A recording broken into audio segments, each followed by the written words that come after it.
అందరికీ praise the lord. మన రక్షకుడును ప్రభు అయిన యేసుక్రీస్తు నామములో మీకు అందరికీ వందనములు. ఈరోజు సంఘములో ఉన్నటువంటి గలిబిలి చాలా మట్టుకు అబద్ధ ప్రవక్తలు వస్తారని యేసుక్రీస్తు వారు ఎప్పుడో చెప్పినారు. సో అలాంటి అబద్ధ ప్రవక్తలు కానీ అబద్ధ బోధకులు కానీ ఈరోజు అనేకులు సంఘం మీద జ్వరబడి సంఘాన్ని పాడు చేయడానికి ప్రయత్నం చేస్తూ ఉన్నారు. చాలామంది మన తెలుగు రాష్ట్రాల్లో చూస్తే చాలామంది వాళ్ళు నిజంగానే దేవుని సేవకుల్లాగానే కనిపిస్తారు, నిజంగానే దేవుని సేవకులే అన్నట్టుగా మనకు కనిపిస్తారు. కానీ వాళ్ళు చాలా భయంకరంగా సీక్రెట్గా ఇంటర్నల్గా సంఘాన్ని పాడు చేస్తూ ఉన్నారు. అది మనకు చాలా మటుకు బయటికి కనిపించదు. కానీ నిజంగా మనము ఆ వాక్యాన్ని మనము తెలుసుకున్నట్లయితే వాక్యపు లోతుల్లోకి అర్థం చేసుకోవడానికి మనం ప్రయత్నం చేసినప్పుడు చాలామందిని నిత్య నాశనానికి నడిపిస్తూ ఉన్నారు అలాంటి వారు. అలాంటి వారిలో ఈ మధ్యలో చాలా ఎక్కువగా ట్రెండ్ అవుతూ ఉన్నాడు ఒక వ్యక్తి. ఆయన పేరు అమ్మతేజ. సో ఆయన నాకు తెలిసి చాలామందికి ఆయన గురించి తెలిసి ఉండొచ్చు. సో ఆయన ఏం చేశాడంటే భయంకరమైనటువంటి బోధన బోధిస్తూ ఉంటాడు. బెల్లంపల్లి ప్రవీణ్ కుమార్ లాంటి ఒక అబద్ధ బోధకుని ఆయన అనుకరిస్తూ ఉంటాడు. అతను కూడా డాడీ అని పేరు పెట్టుకున్నాడు, ఆయన భార్య పేరు మమ్మీ అని పేరు పెట్టుకున్నాడు. సో ఇతను కూడా జూనియర్ ప్రవీణ్ కుమార్ లెక్క మమ్మీ డాడీ అని పిలిపించుకుంటా ఉన్నారు ప్రజల చేత. ప్రజలు ఎంత అమాయకులుగా ఉంటారో అర్థం కావట్లేదు. ఎందుకంటే సంఘంలో ఉన్నటువంటి దుర్బోధకులు ఇలాంటివన్నీ ట్రిక్స్ వాడుతూ ఉంటారు. ఇమోషనల్గా మాట్లాడుతూ ప్రజలను వాళ్ళ వైపు ఆకర్షిస్తూ ఉంటారు. చూడండి, ఒకసారి అమ్మతేజ అనేటువంటి వ్యక్తిని మనం ఒకసారి చూద్దాం. ఆయన యొక్క మాటలు ఎలా ఉంటాయి. దేవుడు ఇలా ప్రజెంట్స్ నాకు చెప్పు అన్నాడు. ఇప్పుడు అమ్మాయి నడుచుకుంటూ వస్తున్నా చెప్పు అంటున్నాడు. నేనేం చేయాలి? దేవుడి అభిషేకం ఆపుకోవాలా? వద్దు చేస్తాయా అని చెప్పాలా? చెప్పండి ప్రజలారా, చెప్పండి, మీరు చెప్పాలి.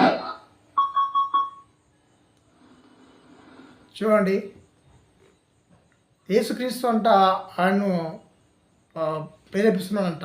అక్కడ అమ్మాయి వస్తూ ఉంది, ఆ అమ్మాయిని పిలువు అని. అంటే ఎంత ప్రజల యొక్క మైండ్ను వాళ్ళ కంట్రోల్లో పెట్టుకొని వాళ్ళు ఇలాంటి ట్రిక్స్ వాడుతూ ఉంటారు.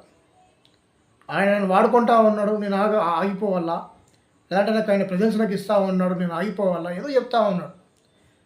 నిజానికి ఈ వ్యక్తిని గురించి మనము ఆయన పెట్టేటువంటి ప్రతి వీడియోలో చూస్తే ఎంత నిజంగా ఆయనకే వాక్యం తెలియనట్టుగా అనిపిస్తూ ఉంటుంది. వాక్యం తెలియని విధంగా మాట్లాడుతూ ఉంటాడు. సో ఆయన పేరు అమ్మతేజ, వాళ్ళ భార్య పేరు బ్లెస్ తేజ అనుకుంటారు. సో ఆమె కూడా సేమ్ చదువుకున్నారు.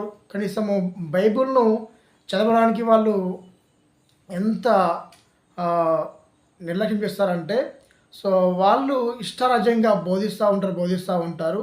ఆ ప్రజల్ని కూడా అదే తోలు నడిపిస్తూ ఉంటారు.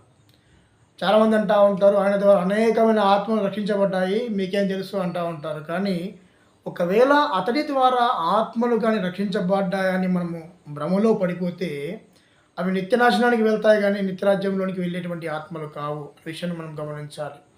ఎందుకంటే అమ్మతేజ అనేటువంటి వ్యక్తి ద్వారా అనేకులు ఆయన మీటింగ్స్కి వెళ్తూ ఉంటారు. అనేకులు ఆయన ద్వారా ఏదో మా గురించి చెప్తాడు, మాకు దేవుడు పిలుస్తాడని చెప్పేసి వెళ్తూ ఉంటారు. కానీ అనేకులకు ఈయన ద్వారా మోసాలు జరుగుతూ ఉన్నాయి. పేరు పెట్టి పిలుస్తూ ఉంటాడు, లేదంటే తైలాభిషేకం అంటాడు, లేకపోతే పరిశుద్ధాత్మ అభిషేకం అంటాడు, ఏదో రకరకాలుగా మాట్లాడుతూ ఉంటాడు. కానీ నిజానికి అక్కడ జరిగేటువంటి అన్నిటిని కూడా చూస్తూ ఉంటే మోసాలు జరుగుతూ ఉన్నాయి.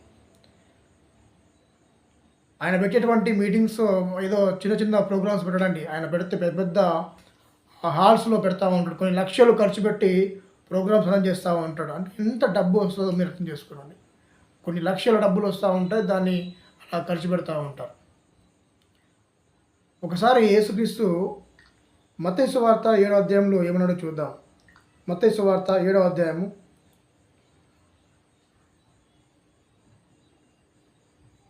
15వ వచనం. మత్తయి సువార్త 7వ అధ్యాయము 15వ వచనం. అబద్ధ ప్రవక్తలను గురించి జాగ్రత్త పడి వారు గొర్రెల చర్మములు వేసుకొని మీ యొద్దకు వత్తురు కానీ లోపల వాళ్ళు క్రూరమైన తోడేళ్ళు. సో ఇంగ్లీష్లో ఏముందంటే beware of false prophets which come to you in sheeps clothing but inwardly they are ravening wolves. వాళ్ళు గొర్రె చర్మమును వేసుకున్నటువంటి తోడేళ్ళు ఎంత క్రూరమైనవండి. నిజంగా గొర్రె ఎంతో సాధువుగా ఉంటుంది, గొర్రె సాధువుగా అనిపిస్తుంది, కానీ తోడేలు అంటే భయంకరమైనది, క్రూరమైనది, మోసం చేసేది. రహస్యంగా గొర్రెలపైన అటాక్ చేసి వాటిని తన వైపు లాక్కొని తినేసేటువంటిది. ఎంత భయంకరమైనదండి. ఇలాంటి వారి గురించి జాగ్రత్త పడమని చెప్పేసి యేసయ్య ఎప్పుడో చెప్పినారండి, ఇప్పుడు కాదు.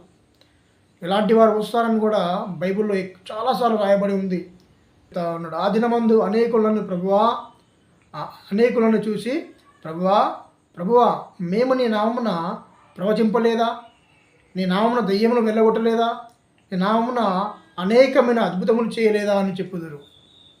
సో ఇది జరుగుతూ ఉంది ఇప్పుడు. అదే చెప్తారని యేసయ్య ఎప్పుడో ఆయనకు తెలుసు కాబట్టి, ఇలాంటి దొంగలు వస్తారు, దొంగ బోధకులు వస్తారని ఆయనకు ఎప్పుడో తెలుసు కాబట్టి, సో ఆయన ముందుగానే జాగ్రత్త పడండి అని సంఘానికి హెచ్చరించినాడు.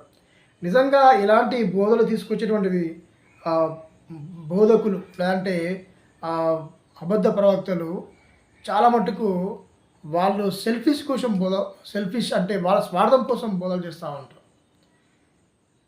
నిజంగా ఒక నిజమైనటువంటి యథార్థమైనటువంటి సేవకుడు ఇలాంటి వాటిపైన ఫోకస్ చేయడండి. ఏం చేస్తాడు? యథార్థంగా ఉండేటువంటి వ్యక్తి ఎవరికైతే సువార్త